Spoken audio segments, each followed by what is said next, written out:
देखें भाई, क़यामत बरपा। ये देखें क़यामत बरपा। अल्लाहु अकबर। आज नवाबशाह में जुल्म की इंतहा है भाई। भंगवार बरादरी के 5 लोग मार दिए गए। ये देख लो।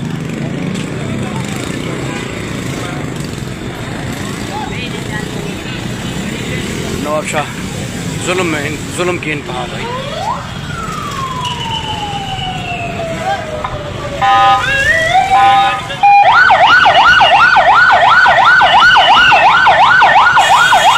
ये देखो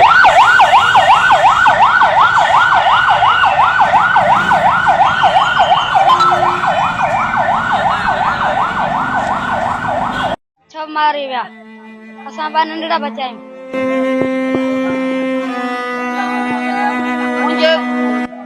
अठ माण्हू सभु मरी विया।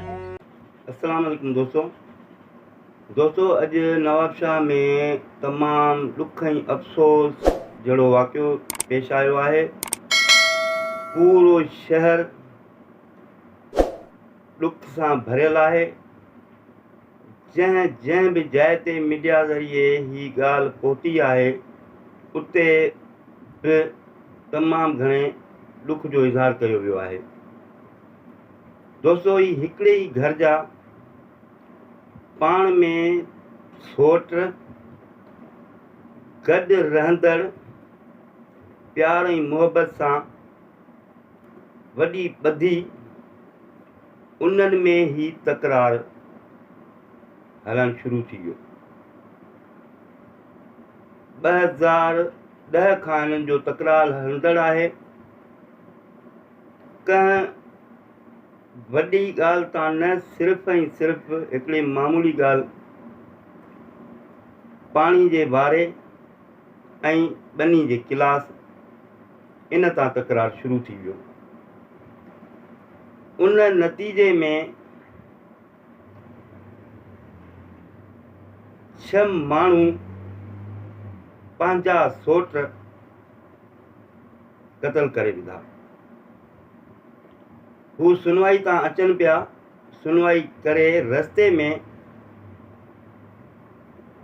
कीरिया मोरी आहे या कुझु उते ही कमंद में लिकल हुया। जीअं ही उते पहुता त हू सभु कमंद मां निकिरी ऐं हुननि ते जानलेवा हमिलो कयो ऐं 6 सोटनि खे मारे छॾियो। सिर्फ़ु हुननि जे घर में अमड़ियूं भेणियूं ऐं बुज़ुर्ग औरतूं आहिनि ऐं हाणे 2 मासूम ॿारड़ा। त दोस्तों ही दुश्मनी हिकु अहिड़ी दुश्मनी आहे, बल्कि दुश्मनी न पर हिकिड़ी एॾी वॾी ज़ंजीर आहे जेका ईंदड़ नसुल जे पेर में ॿधी थी वञे।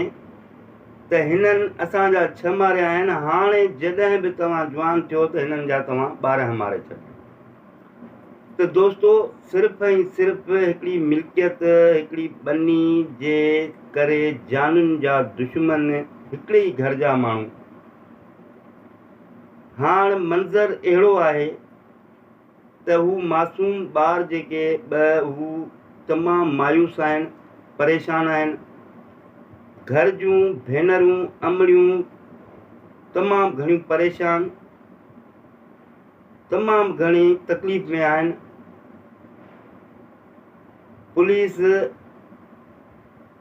वारदात ते पहुती, लाश खणी हॉस्पिटल वई।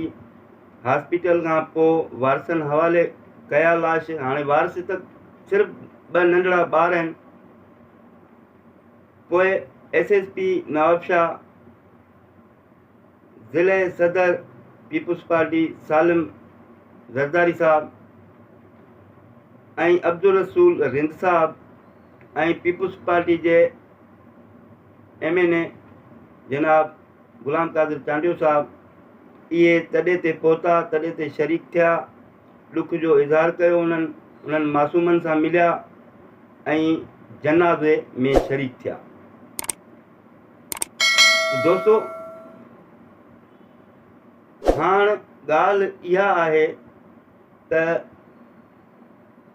इहे तकरार ही हिकिड़ो वाक़ियो न आहे, इहे कई वाक़िया थींदा आया आहिनि जिन्हनि में तारीख़ गवाह आहे त नसुलुनि जा नसुल तबाह थी विया ऐं चट थी विया।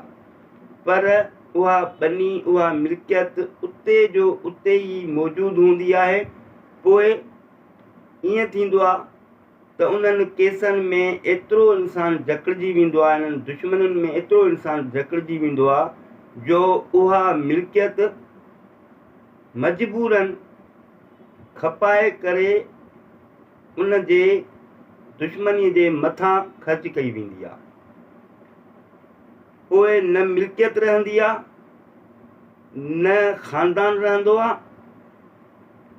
पोइ जेकॾहिं कुझु चंद जे रहिया त उन्हनि जी ज़िंदगी पूरी हिकिड़ी गुरबत ऐं मज़दूरी में गुज़री वेंदी आहे।